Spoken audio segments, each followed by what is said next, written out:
I want you to get together. Morning, says Pullover.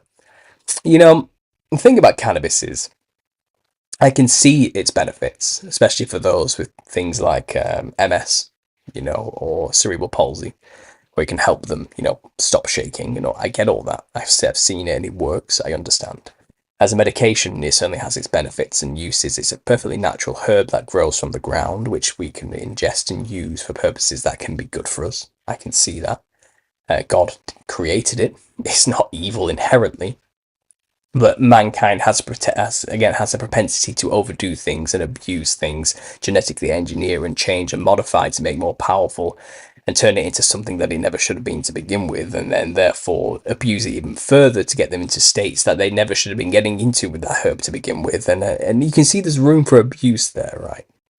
And I think constantly being in a state of cannabis highness has consequences. Okay, because I was there for 8 years straight, constantly high. Okay, and I don't remember much about those 8 years. I have no memories because my brain wasn't tracking anything. It wasn't doing what my brain should do and documenting memories. Because I was in a constant state of nowness. When you're high, you don't think about the future. And you don't think about the past either. You forget about the problems that have happened in the past. But you also don't think about your responsibilities and the things you need to prepare for in the future. You're just there, experiencing the moment fully, which is nice. But you do that for 8 years straight. You won't realize 8 years has passed, first of all, because that constant state and feeling of nowness just felt like an instant. It was all now. It all happened now. That now just happened to have been 8 years, but by my relative perceptions, it was a second, because I was high the entire time. And you've just lost 8 years of your life. But you never really did anything. Why didn't you do anything? Well, you weren't busy trying to fix any mistakes from your past, because you weren't thinking about them. And you weren't busy preparing for the future, because the future doesn't exist. It's a construct, man. It's just something you imagine in your mind, so why bother thinking about or worrying about it?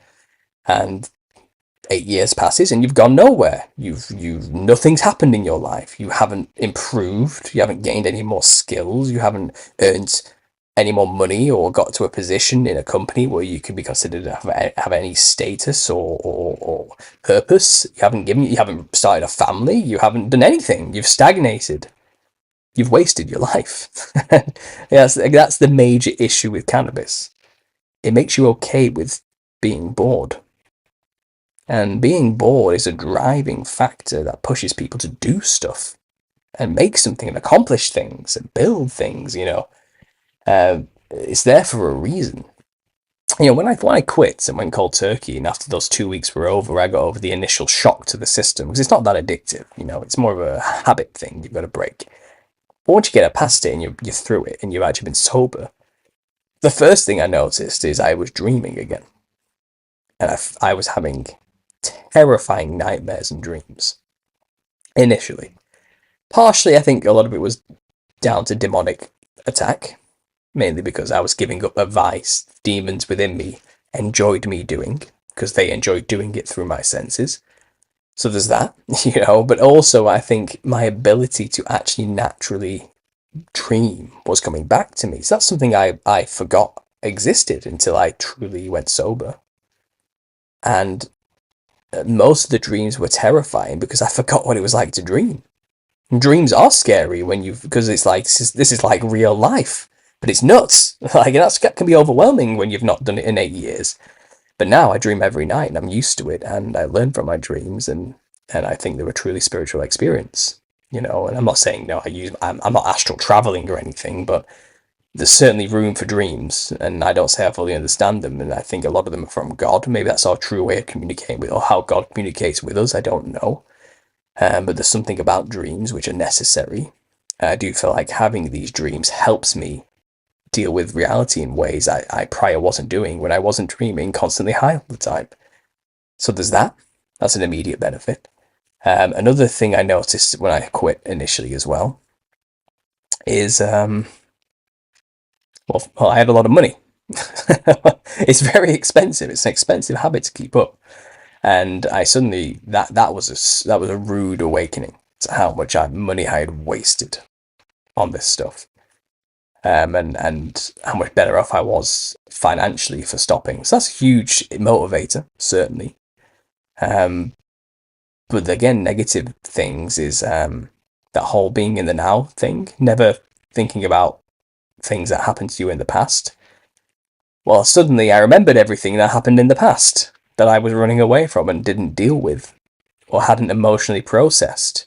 Traumas that I needed to get to grips with and internalize and actually incorporate into my being in some way so I can live productively in the life. Things I never truly got over because I never even bothered to start the work of getting over, all hit me at once.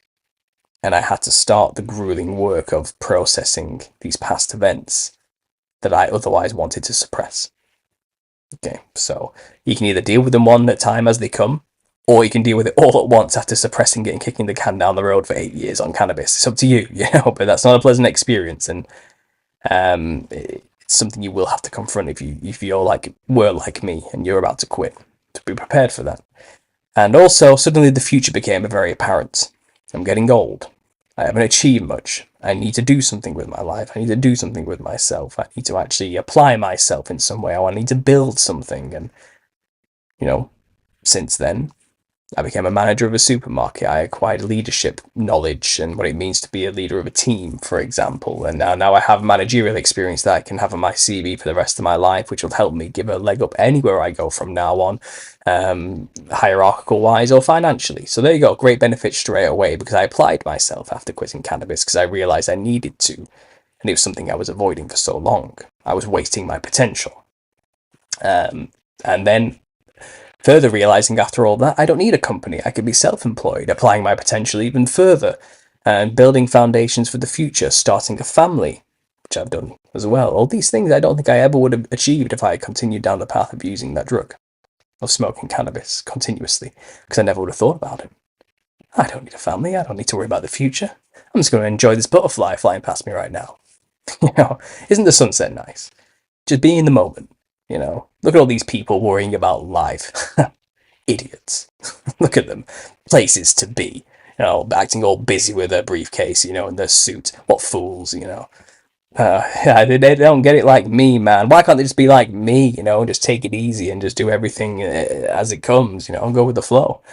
It's kind of, yeah, I get that mindset because I was there. It ain't all you think it is. It's, um, truly repenting of those things, stopping them and giving myself over to God significantly improved my life. And it came with work. Work had to be done. I had to confront some things, like I said, I had to work on myself. And I know it's scary for a lot of people who are heavy users of cannabis to consider these things and take that step. But I'm telling you now, it is worth it in the long run. You will be far better off being sober. Far better off, And I get it. I get it as well. I'm talking to you now, okay? The cannabis users listening. You may have made your identity a little bit too much about the cannabis. And you may ask yourself, deep down, but if I quit cannabis, who am I? Who am I if not the person in my friend group who smokes too much weed? Who am I if I'm not that guy? That's who I am. That's how everyone knows me. I play the role. I don't want a new identity. I like this identity. I find comfort in it. That's what I am. That's what people expect of me. So that's all I'm ever going to be, and that's what I'm going to do. And I don't know who I am without the cannabis. I don't want to. I don't want to know who I am without it. I don't want to confront that. What if I'm nothing? What if I have no personality beyond the cannabis? That's. I know that's something you're probably worrying about. I get it. I do. But I think what God has in mind for you, His plan for you, you'll see. It's way more. It's far more than this faux personality you've molded for yourself surrounding a plant. And what you are is far more than that. What you're capable of is way more than that. Go and find out. Give it a go. Anyway. I appreciate the gentle nudge, Paul. This all rings true for me, and I struggle with quitting pot. Yeah, I get it. No, the struggle's real. It is real. I do understand. I'm not putting people down who do it. Because who am I to say that? I'd be a hypocrite. I've been there, and I understand the issues. I understand the process, and I understand it's tough. So I'm just trying to impart with it, whatever I know for what it's worth, through my own experience. Just take it. Maybe it'll help. Maybe it won't. Uh, when I got filled with the Holy Spirit, says Simon. See what I did there? Simon says, and I lost my taste for many things I used to love. Yeah, that's kind of actually true. That's kind of a thing that happened to me quite immediately. Um, when I finally did, just give it all up and say, okay, show me, I'm yours, type of thing to God. And the Holy Spirit was there and present in my life and within me. Suddenly, all those things I used to enjoy doing, I just didn't anymore. It was like they'd soured in some way, and I would still do them, like I explained to you guys. It took a long process, but it's like the conviction was there, the guilt was there, and it's not only that, but it's also I just didn't get anything out of it I used to get. There's no enjoyment of any kind. It was gone, and it made it easier to let it go. So there is that. There is power in the Holy Spirit in your life. It can truly be a helper in all things when it comes to this type of stuff. Anyway, guys, so let's do a bit of a book reading. Let's take a bit of a break from me telling you about my life story.